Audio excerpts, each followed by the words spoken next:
Imagine it is 3 o'clock in the morning on a freezing, rain-soaked Tuesday in late November of 1985. You are a 19-year-old cavalry scout with the United States Army stationed at Observation Post Alpha, staring through the fog into East Germany.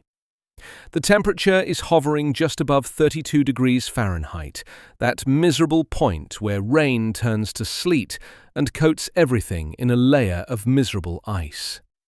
Suddenly, the ground beneath your boots begins to vibrate. It is not an earthquake, but the synchronized rumble of 10,000 diesel engines and gas turbines roaring to life across the border.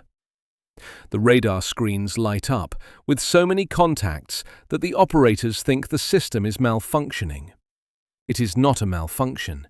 It is the realization of NATO's ultimate nightmare.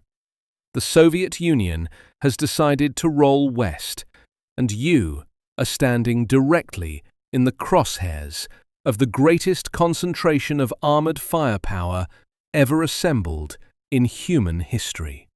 Welcome to the channel, where we strip away the politics and dissect the cold, hard, tactical realities of modern warfare.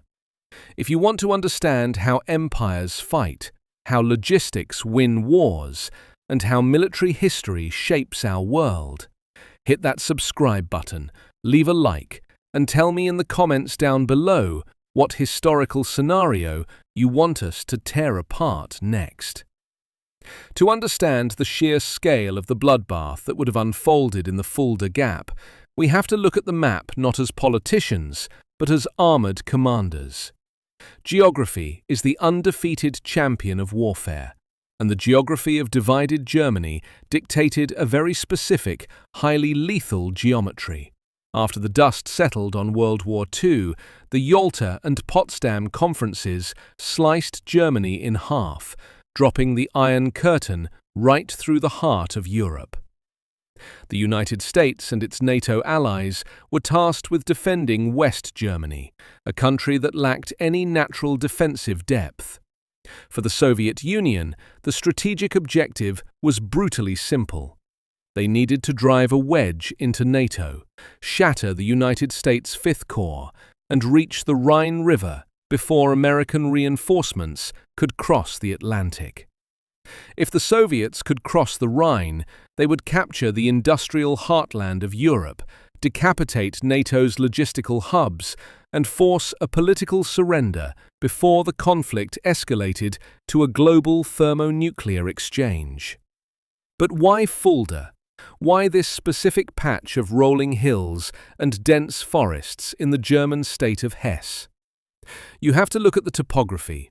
The East German border was a jagged line, but near the town of Fulda, the terrain offered two relatively flat, high-speed avenues of approach that bypass the rugged, tank-killing terrain of the Harz Mountains to the north and the Spessart Mountains to the south. The northern route followed Highway 62 through Bad Hersfeld, and the southern route pushed along Highway 84 directly through Fulda. These were not just roads, they were armored highways, pointing straight at the financial and logistical jugular of West Germany, the city of Frankfurt. Frankfurt was barely 60 miles from the East German border. 60 miles is nothing to a mechanized army. At a conservative advance rate of 20 miles a day, Soviet tanks could be drinking from the Rhine in 72 hours. If Frankfurt fell, the massive Rhine-Main airbase fell with it, effectively slamming the door shut on any American airborne reinforcements. It was the strategic equivalent of the Ardennes in 1944. Just as Hitler used the dense forests of the Ardennes to mask a massive armoured thrust aimed at the port of Antwerp to split the Allied armies, the Soviet High Command viewed the Fulda Gap as the perfect terrain to mask a high-speed armoured spearhead aimed at Frankfurt. It is the Gettysburg of the Cold War, a piece of terrain where the destiny of the world would be decided in a matter of hours. What happens when the Cold War suddenly goes hot in the middle of a freezing German autumn. You get a clash of two diametrically opposed military doctrines, backed by the most terrifying industrial bases on the planet. Let us look at the threat rolling across the border. The spearhead of the Warsaw Pact in this sector was the group of Soviet forces in Germany, specifically the legendary 8th Guards Army and the 1st Guards Tank Army. These were not conscript reserve units. These were the elite, Category A shock troops of the Soviet Empire. The Soviet doctrine was rooted in the concept of deep battle, a theory pioneered by Marshal Mikhail Tukhachevsky in the 1930s and refined in the blood-soaked cauldrons of the Eastern Front during World War II. Deep battle did not care about holding ground. It cared about momentum, shock, and the rapid, violent penetration of the enemy's rear areas. The Soviets planned to attack in massive echelons. The first echelon's job was simply to smash into the NATO defences, absorb the casualties, and create a crack. The second echelon, the operational manoeuvre groups, would then pour through that crack, bypassing strong points to wreak havoc on NATO artillery, command posts, and supply lines. To execute this, the Soviets relied on the staggering density of their armour. A single Soviet motor rifle division fielded over 260 main battle tanks, primarily the T-80 and the T-64B. Let us talk about the T-80 for a moment. This was a 60-ton monster powered by an SG-1000 gas turbine engine, giving it terrifying acceleration and a top speed of nearly 50 miles per hour on paved roads. It was armed with a 125mm 2A46 smoothbore gun, fed by a mechanical autoloader that allowed the crew to maintain a high rate of fire without a human loader getting fatigued. However, that autoloader was a fatal design flaw. The ammunition was stored in a carousel directly beneath the turret. If a NATO anti-tank round penetrated the hull, it would detonate the carousel, resulting in the catastrophic turret-tossing explosions that we still see in conflicts today. But Soviet planners accepted this risk. Their doctrine was built on mathematics and mass. If you are a Soviet general, why would you care if you lose 1,000 tanks in the first 48 hours, as long as the remaining 500 break through to the Rhine? Backing up this armour was a tidal wave of artillery. The Soviet army viewed artillery not as a support weapon, but as the primary instrument of destruction, with tanks merely mopping up the survivors. A Soviet army group would deploy thousands of tubes, from the 122mm 2S-1 Gvozdika self-propelled howitzers to the devastating BM-21 Grad multiple rocket launchers. Their fire plans were rigid, mathematical, and designed to obliterate grid squares completely. They would lay down a creeping barrage of high explosives, followed by chemical weapons. Yes, chemical weapons. Soviet doctrine fully integrated the use of persistent nerve agents like VX and non-persistent agents like sarin to paralyze NATO air bases and logistical hubs. They would force American troops to fight in cumbersome mission-oriented protective posture, or MOPP gear, degrading their combat effectiveness by at least 30% due to heat exhaustion, restricted vision, and sheer psychological terror. Standing in the way of this apocalyptic force was the United States Fifth Corps, commanded by seasoned cold warriors who knew exactly how outgunned they were on paper. The defence of the Fulda Gap fell squarely on the shoulders of the 11th Armored Cavalry Regiment, the famous Black Horse Regiment. Stationed right on the border, at camps like Downs and Black Horse, these troopers were the ultimate tripwire. Do you really think a cavalry regiment of a few thousand men can halt an armoured tidal wave designed to crush a continent? The brutal truth is, they were not expected to. The mission of the 11th ACR was to die slowly. Their job was to identify the main axes of the Soviet advance, strip away the enemy reconnaissance elements, force the lead Soviet regiments to deploy from their march columns into battle formations, and buy time. They had to buy 24 to 48 hours of precious time for the heavy hitters of 5th Corps, specifically the 3rd Armored Division, the Spearhead, and the 8th Infantry Division, to roll out of their garrisons and occupy their prepared defensive fighting positions. The American tactical doctrine at this time was transitioning into air-land battle. Unlike the static defense of the past, air-land battle was an active, aggressive doctrine.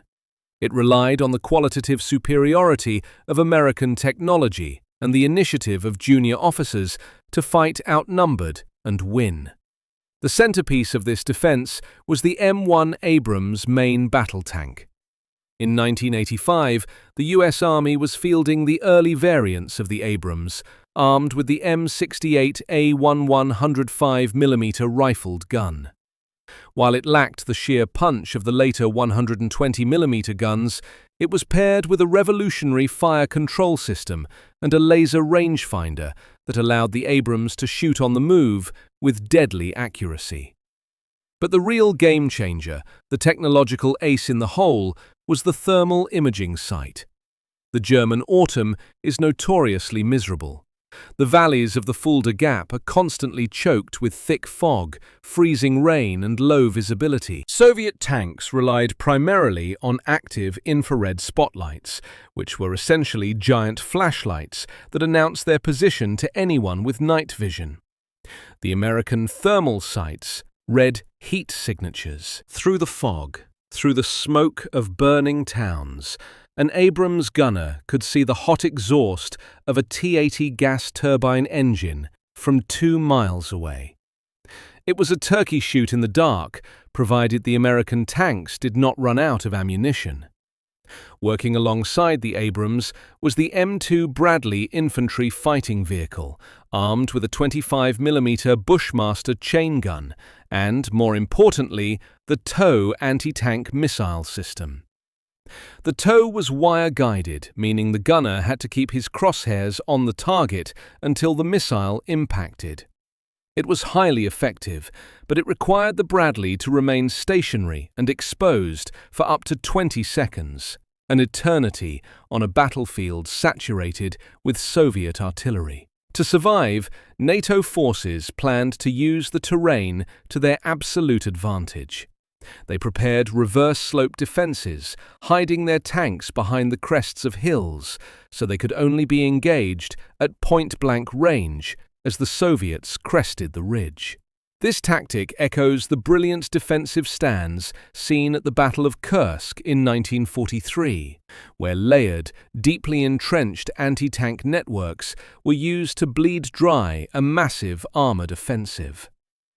The Americans intended to turn every village, every forest road, and every bridge in Hesse into a meat grinder. But armchair generals talk tactics, while professionals study logistics.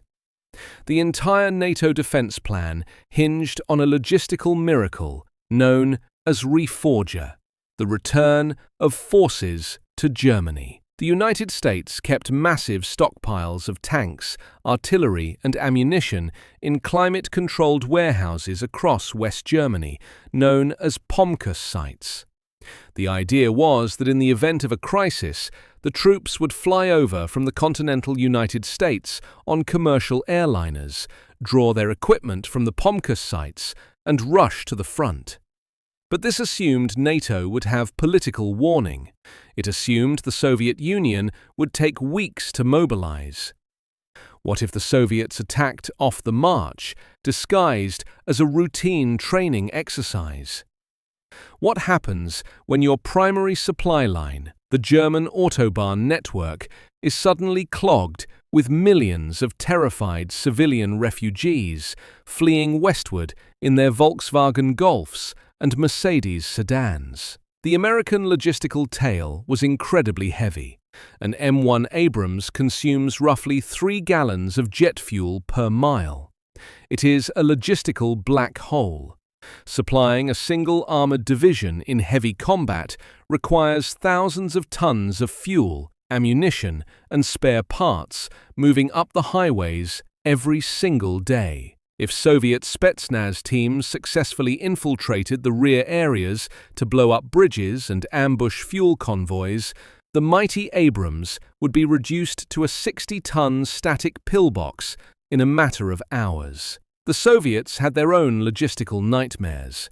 Their railway system used a broad gauge, while the rest of Europe used a standard gauge. This meant that every single drop of fuel, every artillery shell, and every replacement tank coming from the Soviet Union had to be physically transferred to different trains at the Polish-German border. To mitigate this, they developed specialized pipeline troops capable of laying dozens of miles of fuel pipes a day directly behind the advancing tank armies. It was a race against time, a brutal calculus of supply and demand, where the currency was diesel fuel and high explosives. The tension along the border was a coiled spring, wound so tight that a single miscalculation could snap it. As the digital clocks in the NATO command bunkers tick closer to H-hour, the freezing rain in the Fulda Gap continues to fall.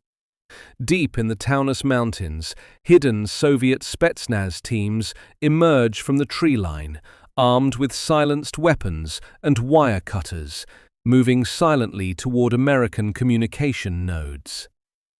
Miles behind the East German border, the crews of 2,000 Soviet artillery pieces stand by their lanyards, waiting for the red flare to illuminate the night sky.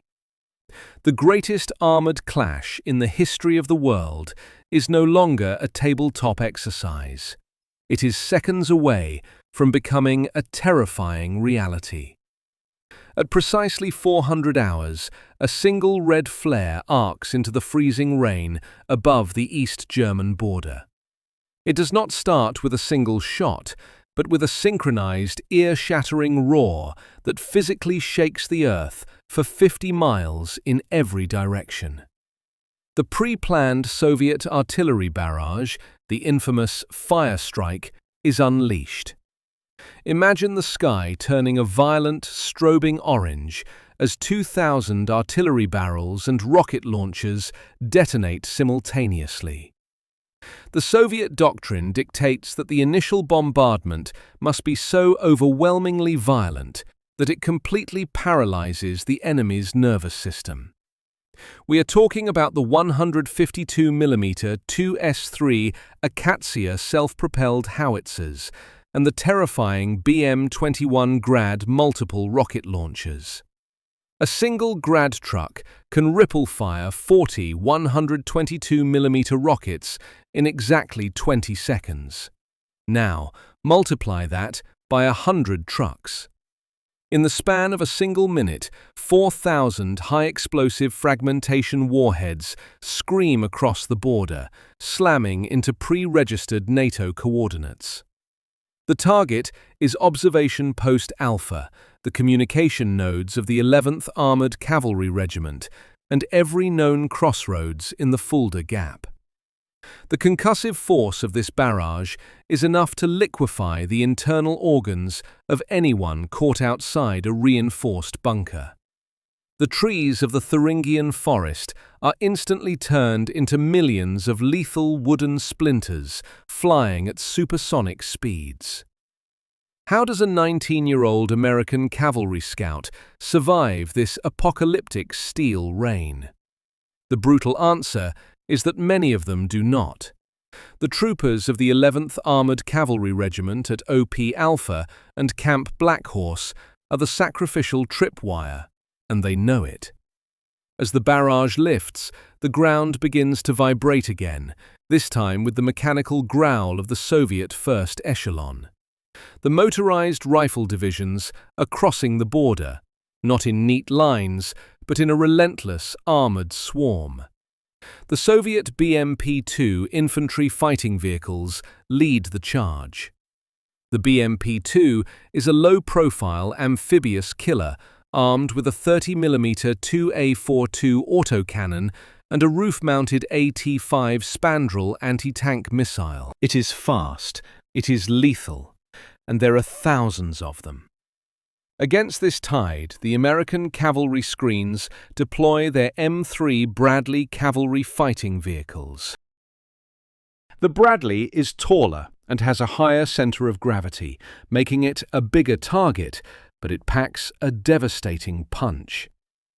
The tactical reality of this initial clash is a nightmare of wire-guided missiles and thermal optics. An American Bradley gunner spots a column of BMPs emerging from the morning fog at a range of 2 miles. He selects a TOW-2 anti-tank missile, puts the crosshairs on the lead Soviet vehicle, and squeezes the trigger. The missile blasts out of the launch tube, trailing 2 microscopic copper wires behind it. For the next 15 to 20 seconds, the American gunner must keep his crosshairs perfectly still on the target. The missile receives steering commands through those trailing wires. But 20 seconds is an absolute eternity on a modern battlefield. During that flight time, the Bradley is completely stationary. If a Soviet tank spots the launch flash, they will immediately fire a 125mm high-explosive round at the Bradley's position. This is the ultimate game of armored chicken.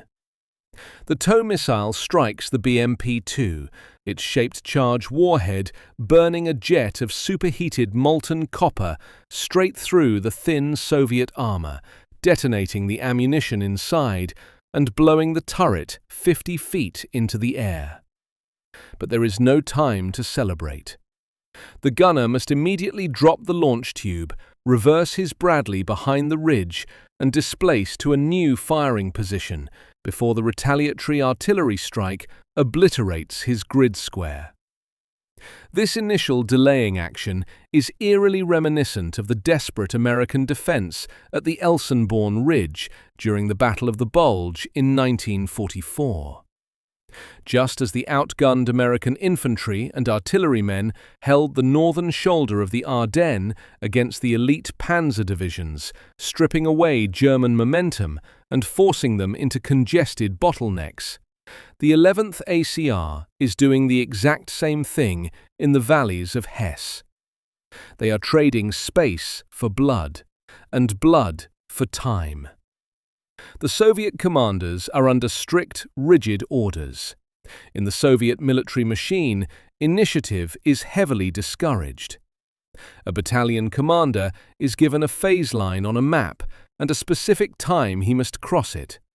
If he is blocked by a destroyed bridge or a stubborn American cavalry troop, he cannot simply call his general and ask for a detour. He must push through, even if it means driving his tanks directly through his own artillery barrages or uncleared minefields. This rigidity is a fatal flaw that the American air-land battle doctrine is specifically designed to exploit.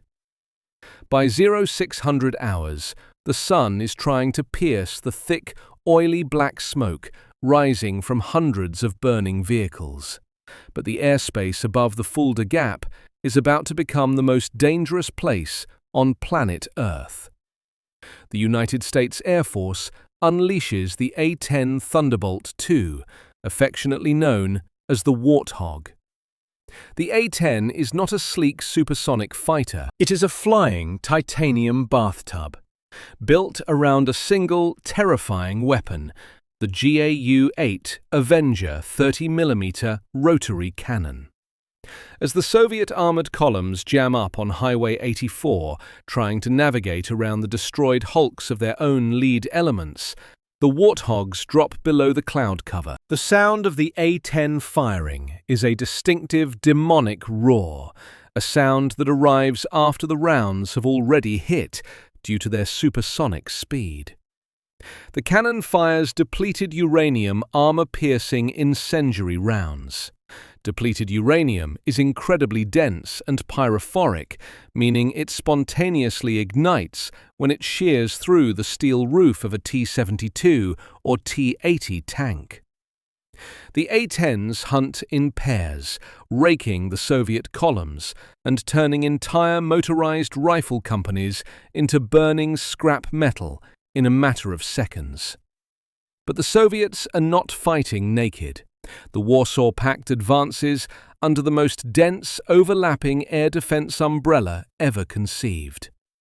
Moving right alongside the tanks are the ZSU-23-4 Shilkas, radar-guided anti-aircraft guns that can pump out 4,000 rounds a minute, creating a literal wall of lead in the sky. Backing them up are the SA-8 Gecko and SA-6 Gainful mobile surface-to-air missile systems.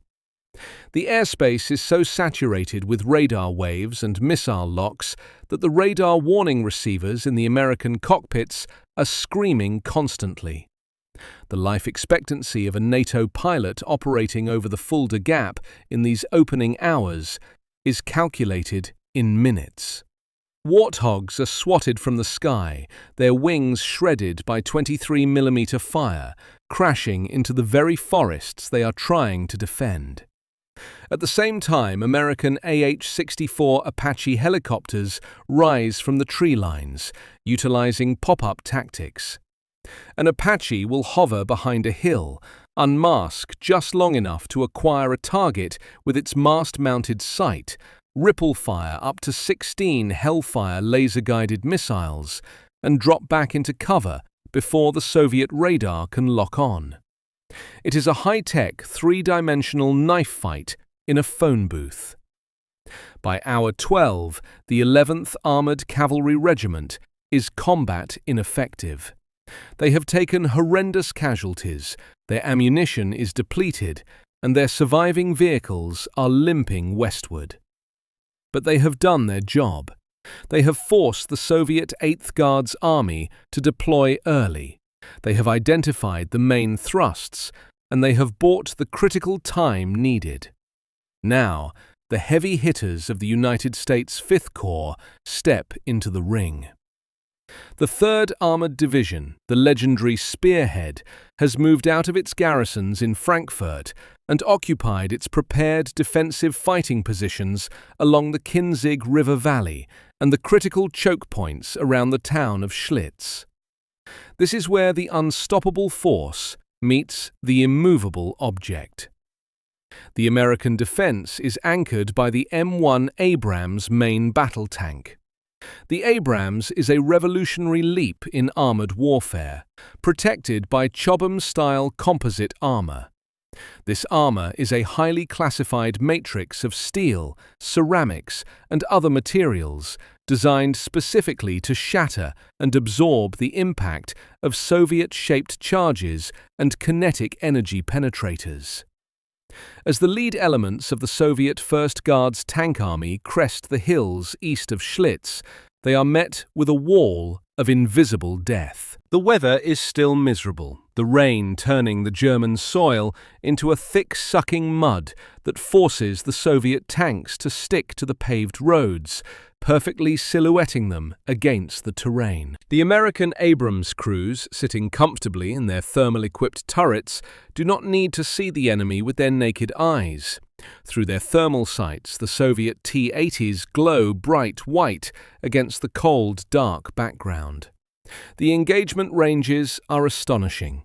The Abrams ballistic computer calculates wind speed, barometric pressure, lead angle, and even the slight droop of the gun barrel due to temperature changes. The American gunner simply puts the reticle on the glowing white mass and fires. The 105mm armor-piercing, fin-stabilized discarding sabot round leaves the muzzle at over 3,000 feet per second. It is essentially a flying dart of depleted uranium. It strikes the frontal glacis of the Soviet T-80, punching through the composite armor, entering the crew compartment, and instantly igniting the ammunition carousel sitting directly under the Soviet crew. The resulting catastrophic explosion blows the T-80 turret straight into the air like a champagne cork. Can a single American tank battalion hold off an entire Soviet armored division? History tells us it is possible, but the cost is unimaginable. Look at the Battle of the Valley of Tears during the 1973 Yom Kippur War. A vastly outnumbered Israeli armored brigade, fighting from prepared hull-down positions on the Golan Heights, managed to destroy hundreds of Syrian tanks through superior gunnery, better optics, and sheer, desperate tenacity. The 3rd Armored Division is attempting to replicate that miracle on a much larger scale. The American tanks fire, reverse into their dug-in fighting positions to reload, and pop up again to fire. They are slaughtering the Soviets at a ratio of 5-1, sometimes 10-1. The roads leading into the Fulda Gap become choked with burning Soviet armor, creating massive traffic jams that the American artillery immediately exploits. The US artillery has shifted from defensive barrages to firing dual-purpose improved conventional munitions. These are artillery shells that crack open in mid-air, scattering dozens of submunitions, or bomblets, over a wide area. These bomblets are designed to pierce the thin top armor of Soviet tanks and shred the infantry riding on the outside of the BMPs. The slaughter in the valleys is absolute. The Soviet advance begins to bog down, not just from the relentless American firepower, but from the sheer logistical nightmare of trying to move tens of thousands of vehicles through narrow, muddy, corpse-choked roads. The American logistical tail is straining just as hard. The Abrams tanks are burning through fuel at a terrifying rate. Fuel convoys, driven by terrified logistics troops in unarmored trucks, are racing up the autobahns from Frankfurt, dodging Soviet Spetsnaz ambushes and the occasional rogue Soviet attack helicopter that managed to slip through the air defense net. If the fuel stops flowing, the Abrams tanks become nothing more than very expensive, stationary steel coffins. As the clock ticks past the 24-hour mark, the battlefield has devolved into a chaotic, burning hellscape of localized counterattacks, desperate last stands, and point-blank armored brawls in the streets of ancient German villages. The American commanders are exhausted. Their troops are running on adrenaline and amphetamines, but the line is holding. The Fulda Gap has not been breached. The Fifth Corps has absorbed the heaviest blow the Soviet First Echelon could deliver. But deep in an underground bunker complex back in East Germany, the Soviet theater commander is not panicking. He looks at the massive map table, notes the exact positions where the American armor is concentrated, and picks up a red telephone. He has just finished bleeding the Americans to identify their strong points, and now he is ready to play his trump card. The Operational Maneuver Group, the elite uncommitted second echelon of the Warsaw Pact, is idling its engines. And worse, the Soviet artillery crews are receiving new coordinates and loading a very different, much deadlier type of ammunition into their breeches. The new ammunition being loaded into the breeches of the Soviet 2S-3 Akatsiya howitzers is not high explosive, it is chemical. The Soviet doctrine of the Cold War did not view chemical weapons as a weapon of last resort, but rather as a standard tactical tool designed to break the stalemate and shatter the operational tempo of the enemy. As the heavy artillery shells arc over the Fulda Gap, they do not explode with a massive concussion, but instead detonate with a muffled, hollow pop. They airburst over the American defensive positions, raining down a fine, invisible mist of sarin and soman nerve agents, mixed with persistent blister agents like mustard gas to contaminate the terrain for weeks.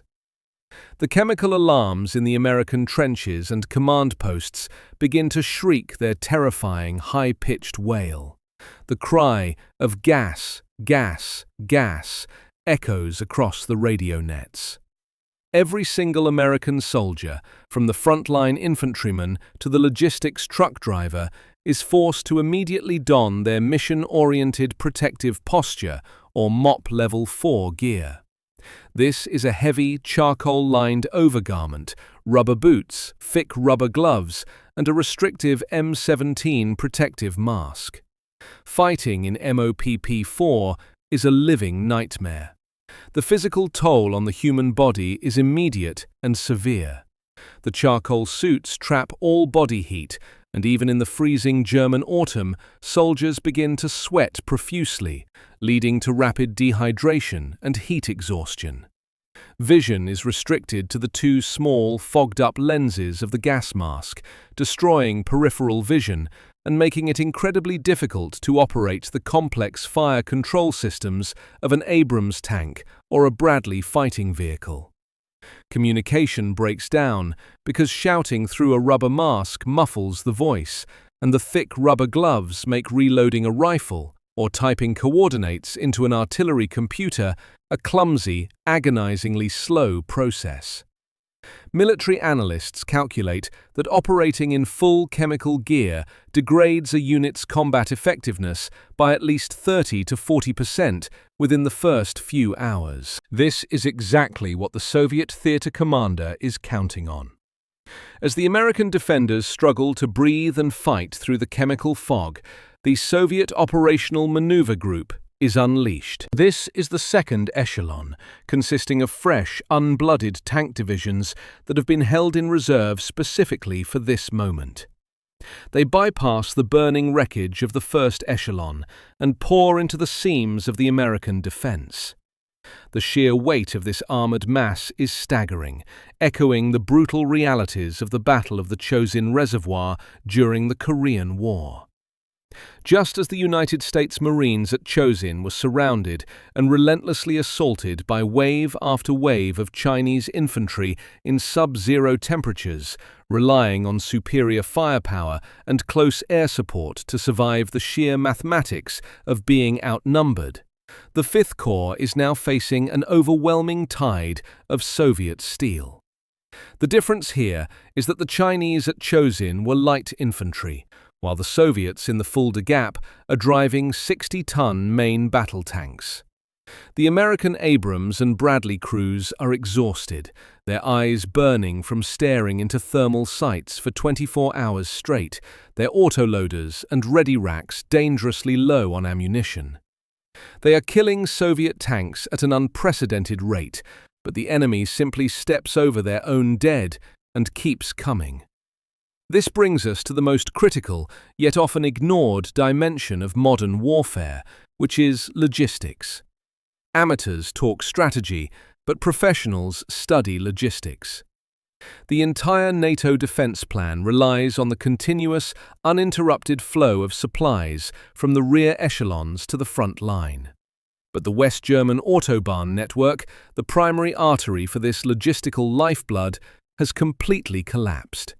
Millions of terrified West German civilians have packed their families into their cars and fled westward, creating a solid, unmoving parking lot of civilian vehicles stretching from Frankfurt to the Rhine River. American fuel convoys, driving unarmored, heavy, expanded mobility tactical trucks, are trapped in this apocalyptic traffic jam. This logistical nightmare is a grim mirror of the famous Red Ball Express during World War II.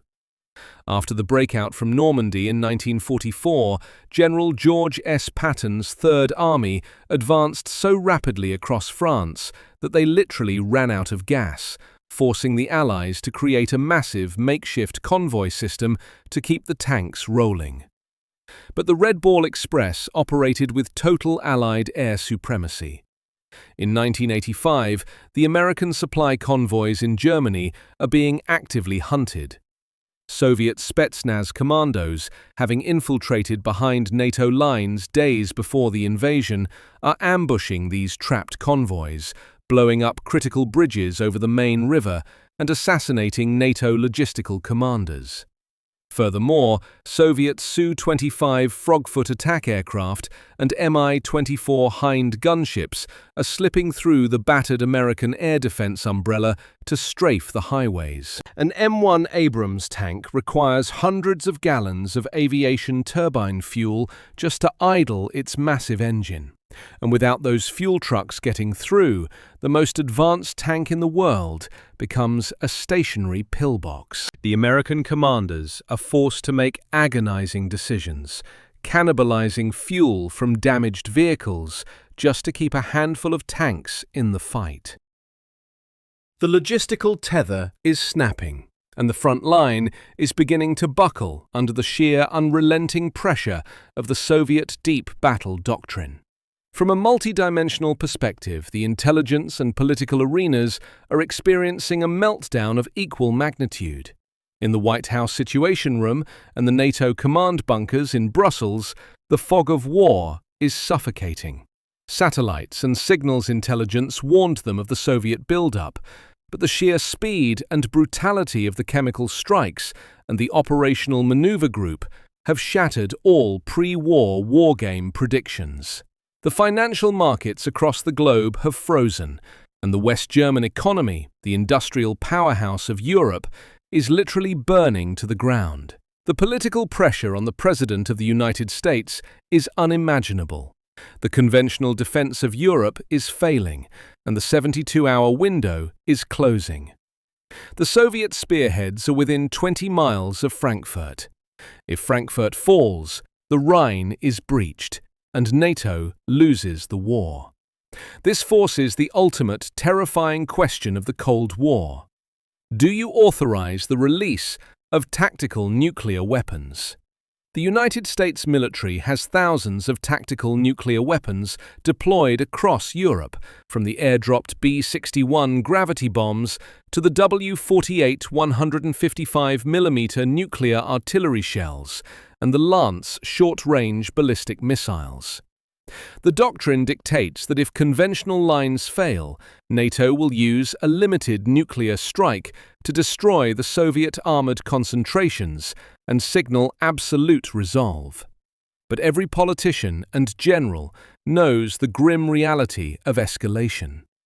The moment an American artillery crew fires a nuclear shell into a Soviet tank column, the Soviet Union will respond with their own tactical nukes against NATO air bases and European cities. The political brinksmanship here dwarfs the Cuban Missile Crisis of 1962. During the Cuban Missile Crisis, the threat was theoretical, a staring contest over the Atlantic.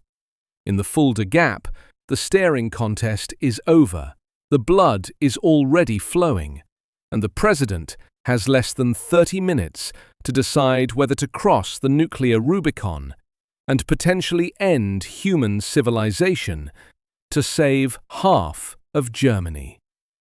The 72-hour nightmare of the Fulda Gap represents the absolute apex of industrial mechanized slaughter. It was a scenario where the unstoppable mass of Soviet heavy metal met the immovable technological superiority of the American military, resulting in a localized apocalypse. It teaches us that technology and individual tactical brilliance can inflict horrific casualties on an enemy, but without the logistical infrastructure to sustain that firepower, mass will eventually overwhelm precision. It also proves that the concept of a limited conventional war between superpowers is a myth, because once a nation's core strategic survival is threatened, the escalation to weapons of mass destruction becomes not just a possibility, but a mathematical certainty. The Fulda Gap was never fought, and that is the greatest victory of the Cold War, a testament to the terrifying but effective strategy of mutually assured destruction. History is a relentless judge, and the battlefield is its courtroom, where the currency of truth is paid in blood and steel. Do you think the United States and NATO could have held the Fulda Gap using only conventional weapons, or would the sheer mass of the Soviet army have forced the use of tactical nukes? Let me know what you think in the comments by choosing one of these options. Option A. NATO's technological edge and air power would have eventually crushed the Soviet supply lines and halted the advance. Option B. The Soviet mass and chemical weapons would have overwhelmed the defenders, leading to the fall of Frankfurt. Or Option C. The conventional fight would have failed immediately, forcing the world into a nuclear holocaust within the first 48 hours.